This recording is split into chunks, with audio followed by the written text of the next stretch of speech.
Llegamos al final de la unidad 1 con las críticas a las filosofías especulativas de la historia. Para poder apreciar las críticas será fundamentalmente importante tener claras las nociones de filosofía especulativa de la historia, historia magistra vitae, la concepción judeo-cristiana de la historia o teología histórica, historias de salvación, la disciplina académica de investigación histórica o ciencia histórica y la filosofía crítica de la historia. De todas, ellas se presume ser muy diferente.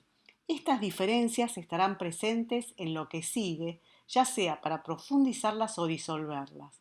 Recordemos primero algunos puntos ya vistos en la presente unidad. La historia nació en la Grecia clásica. Los historiadores griegos entendían por historia la investigación sobre los acontecimientos efectivamente ocurridos y el relato de los mismos, basado principalmente en los testimonios de los testigos presenciales. Hasta la modernidad, la noción de historia era una noción plural, referida a relatos con función moralizante, lo que se conoce como historia magistra vitae. Si bien la expresión historia no hacía referencia a los hechos mismos, aún así se distinguía del mito, pues los hechos o acciones ejemplares y grandiosas relatadas contaban con el apoyo de los testimonios. El mundo judeo-cristiano introduce dos innovaciones precursoras de la moderna noción de historia: la concepción lineal del tiempo con un inicio u origen en la creación y de la filosofía de la historia, la especulación filosófica sobre su direccionalidad y su finalidad. Pero el interés que los profetas bíblicos y los padres de la Iglesia mostraban por el pasado se dirigía a revelar las consecuencias no solo futuras, sino fundamentalmente extramundanas del devenir y del actuar. La especulación sobre el futuro o el profetizar era resultado de la revelación divina. Si ésta no se cumplía, no implicaba su falsedad. Las profecías no cumplidas eran reprofetizadas. Nuestro moderno concepto de historia como un devenir único, lineal y progresivo es un resultado de la reflexión de filósofos ilustrados sobre la creciente complejidad de la historia en general, reflexión en la que las condiciones de la experiencia se sustraen progresivamente a esa misma experiencia, se hacen ajenas y menos manejables.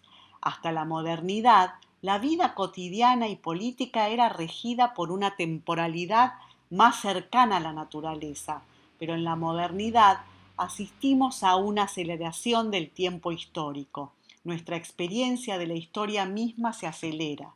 Lo que está por venir se nos hace inescrutable, dada la continua y creciente frustración de nuestras expectativas formadas de acuerdo con nuestra tradición. Nuevas experiencias, producto de los cambiantes tiempos, nos empujan a reformular nuestros objetivos. Tratamos de aprender de los errores, de las frustraciones y somos advertidos de que no hay determinación ni estabilidad.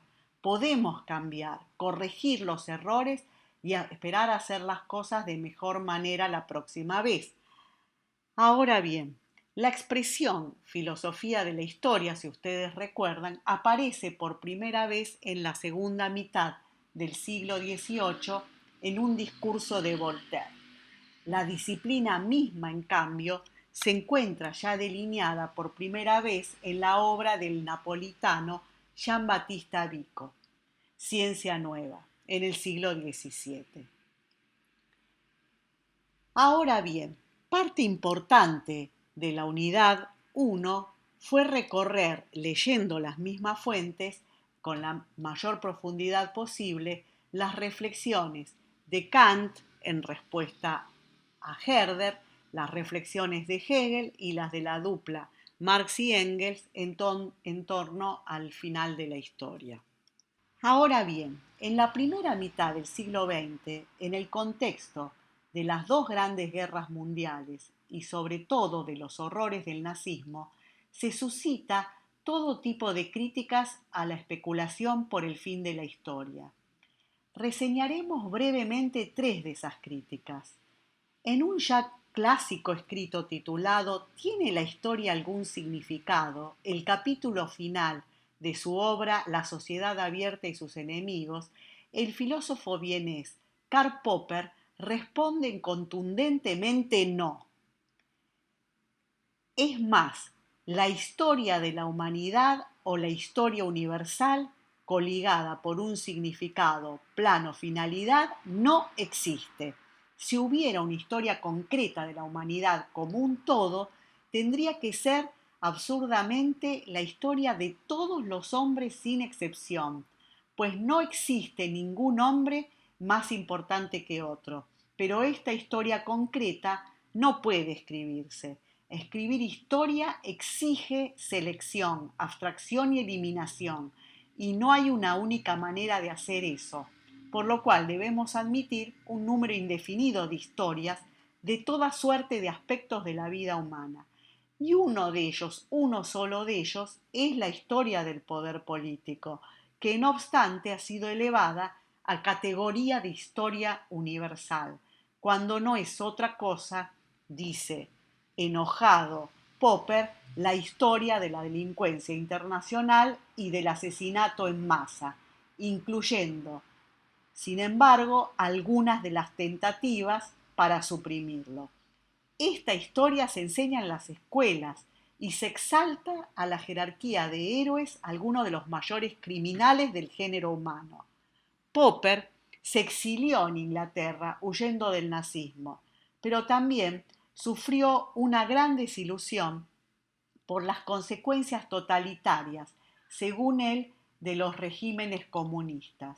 Los hechos, ya sean de la naturaleza o de la historia, no pueden decidir por nosotros qué fines morales o políticos hemos de elegir. Somos nosotros quienes le damos una finalidad y un sentido a la naturaleza y a la historia. Esa búsqueda de un significado definitivo y sustantivo nace, según Popper, del temor que nos produce la comprensión de que en última instancia toda la responsabilidad cae sobre nosotros, aún por las normas que elegimos darnos. Otra línea crítica basada en una suerte de historia intelectual y que verán con sumo detalle con Nicolás Lavanino, es la propuesta de otro exiliado del nazismo, que es Karl Lowith, para quien la filosofía, tanto la ilustrada y racionalista de la historia, es totalmente dependiente de la interpretación teológica de la historia entendida como salvación. Los historiadores griegos estudiaban y relataban historias en plural, que giraban en torno de un gran acontecimiento político.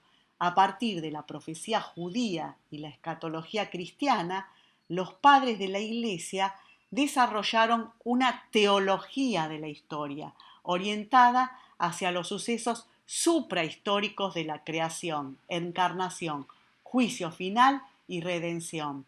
El hombre moderno lo único que hizo es imaginar una filosofía de la historia secularizando los principios teológicos en el sentido de un progreso en dirección a un cumplimiento y aplicándolos a un número en permanente crecimiento de conocimientos empíricos que ponen en cuestión tanto la unidad de la historia universal como la del progreso. Parecería que las dos grandes concepciones de la antigüedad y del cristianismo, dice Lowith, el movimiento cíclico y la orientación escatológica, hubieran agotado las posibilidades fundamentales de la comprensión histórica y penetraron las filosofías especulativas de la historia.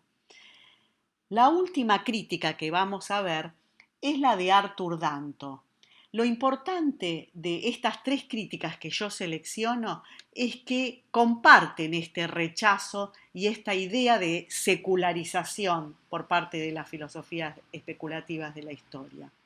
En 1965, Danto, en el libro ya citado en esta unidad, presentó un argumento presuntamente mortal para las filosofías sustantivas de la historia, tal como él lo dijo.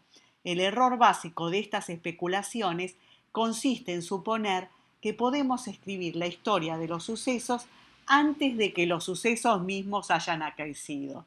Sostiene que los enunciados respecto del pasado y del presente, según la filosofía especulativa de la historia, están lógicamente conectados con los enunciados acerca del futuro, de suerte tal que si estos fueran ilegítimos, los primeros no serían convincentes. Los historiadores describen algunos sucesos pasados siempre con referencia a otros acontecimientos que, para los propios acontecimientos, son futuros, pero son pasados para el historiador, mientras que los filósofos de la historia describen ciertos acontecimientos del pasado con referencia a sucesos futuros que son futuros para el historiador mismo.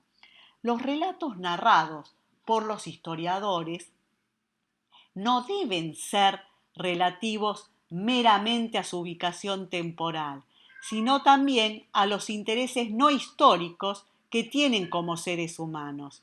Existe entonces, dice Danto, si estoy en lo cierto, un factor inamovible de convención y arbitrariedad en la descripción histórica, y este factor hace que sea tremendamente difícil, si no imposible, hablar como el filósofo sustantivo de la historia deseó hacerlo, del relato de la totalidad de la historia, o para el caso, del relato de cualquier conjunto de sucesos. La filosofía de la historia, dice Danto, es un monstruo intelectual, un centauro, que no es ni historia ni ciencia, si bien se parece a la primera y realiza enunciados para sí que solo la segunda puede realizar. Los tres filósofos se enojaban con la filosofía especulativa de la historia, como podemos ver.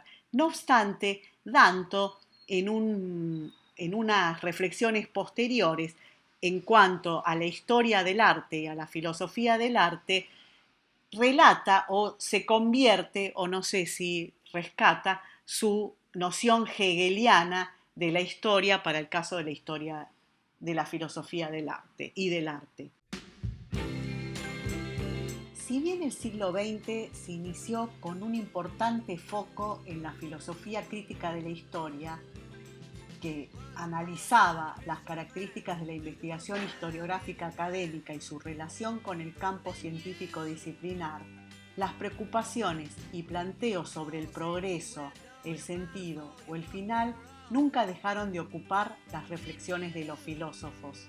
Desde los años 30 hasta fines de los 40, constatamos la circulación de ciertas narrativas del fin declamadas por intelectuales que luego, de desilusiones horrendas, adoptan posiciones elitistas, se alejan de las masas y de los aparatos oficiales.